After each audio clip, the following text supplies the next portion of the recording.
మా చిన్నప్పుడైతే గనక ఇళ్లల్లో తినడం మాత్రమే అలవాటు. బయట తినడం అనేది రేరెస్ట్ ఆఫ్ రేర్. ఒకటి ఫంక్షన్స్, హోటళ్ళలో ఏ బంధువులో వస్తే అకస్మాత్తుగా ఆ టైంలో ఇంట్లో ఏమీ లేకపోతే దానికి ఒక పదం వాడేవాళ్ళు, నిండుకున్నాయి. అంటే ఏమీ లేదు అని చెప్పడాన్ని నిండుకున్నాయి అనేవాడు. అలాంటప్పుడు గబక్కన వెళ్ళి ఎదురుగుండా కాస్త మిక్చర్ బట్టరా, మిక్చరు స్వీట్ బట్టరా, లేకపోతే ఆ దోశలామె దగ్గరికి వెళ్ళి దోశలో 4 దోశలు వేయించుకురా, ఇట్లా చెప్పేవాళ్ళు. అది రేరెస్ట్ ఆఫ్ రేర్.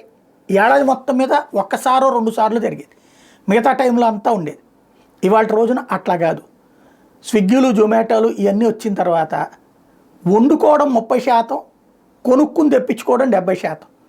చివరికి తర్వాత కాలంలో మారినటువంటి పరిణామాలు కనీసం ఆదివారమైనా ఉండేవాళ్ళు. ఇప్పుడు ఆదివారం కూడా వంట తీసేశారు. ఫ్యామిలీ కలిసి వెళ్ళి తింటున్నటువంటి రోజులు, లేదా పార్సిల్ తెప్పించుకుంటున్నటువంటి రోజులు. దీంతో పేపర్లు ఎక్కువ కావాల్సి వచ్చినాయి. పార్సిల్స్కి ప్లాస్టిక్ కవర్లు ఎక్కువ వాడటం ఏం చేశారు. ఈవెన్ ఇదివరకు పేపర్ మీదన ఒక ఆకు, ఆ ఆకులో టిఫిన్ పెట్టేవాళ్ళు. అది విస్తరాకో లేకపోతే అరిటాకో ఇట్లాంటి వాటి. ఇప్పుడు అన్నీ ఎక్కడి నుంచి వస్తాయి? ఇంకోటి, అసలు అవి ప్రోత్సహించట్లేదు ఆ వ్యవసాయాన్ని. దాంతో ఇప్పుడు కొత్తగా జరుగుతున్నటువంటిది ఏంటది? ప్లాస్టిక్ పేపర్ వస్తుంది ఒకటి. ఇడ్లీ పెడతాడు, ఓ పేపర్ మీద ఓ ప్లాస్టిక్ పేపరు, ఆ ప్లాస్టిక్ పేపర్ మీద 2 ఇడ్లీ, ఆ పైన ఇంకొక ప్లాస్టిక్ పేపరు, ఆ పేపర్ మీద అంత చట్నీ. ఇది ఏదన్నా మామూలు పేపర్ పెడితే ఆ చట్నీకి అది కాస్త చివికిపోతుంది, చట్నీలు కలిసిపోతుంది. కాబట్టి ప్లాస్టిక్ పేపర్ అయితే అట్లాగే ఉంటుంది.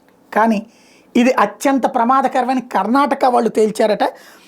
కర్ణాటకలో హోటళ్ళు, రెస్టారెంట్లో ప్లాస్టిక్ వినియోగాన్ని పూర్తిగా నిలిపేస్తూ రాష్ట్ర ఆరోగ్య శాఖ మంత్రి దినేష్ గుండూరావు ప్రకటించారు. మొత్తం 500 రెస్టారెంట్లు, హోటళ్ళు, రోడ్డు పక్క బళ్లల్లో ఇడ్లీని సేకరించి ప్రయోగశాలకు పంపించారట. వీటిలో 35 చోట్ల తయారైన ఇడ్లీలో క్యాన్సర్ కారకాలు ఉన్నట్టు తేలిందట. ఇడ్లీల తయారీలో ఆహారాన్ని వడ్డించే కంచాల్లో ప్లాస్టిక్ షీట్లను వినియోగించడమే దీనికి కారణమని తేలింది. ఇక మీద హోటళ్లలో ఆహార పదార్థాల తయారీ, పార్సిల్ చేయడానికి ప్లాస్టిక్ షీట్లను ఉపయోగించొద్దు, నిబంధనలు ఉల్లంఘిస్తే కఠిన చర్యలు తీసుకుంటాం, జరిమానా ఇతరత్ర వివరాలకు సంబంధించి త్వరలో ఆదేశాలు జారీ చేస్తామని మంత్రి చెప్పారు. ఇది చాలా ఇంపార్టెంట్. ఆంధ్ర, తెలంగాణలో కూడా అదేగా. అసలు ఇదే కాదు, ఇక్కడ మనకైతే కనుక దాంట్లోనే వేసి ఇచ్చేస్తున్నారు. ఏది? ప్లాస్టిక్ కవర్లో సాంబారు ప్లాస్టిక్ కవర్లో పోసిస్తారు. అట్లాగే టీ ప్లాస్టిక్ కవర్లో తెప్పించుకుంటున్నాం. ఇట్లాంటి సిచ్యుయేషన్ మనకు జరుగుతుంది. అట్లాగే ఇక్కడ ప్రతి ఒక్కళ్ళు ఇదే పేపర్లే నడుపుతున్నారు.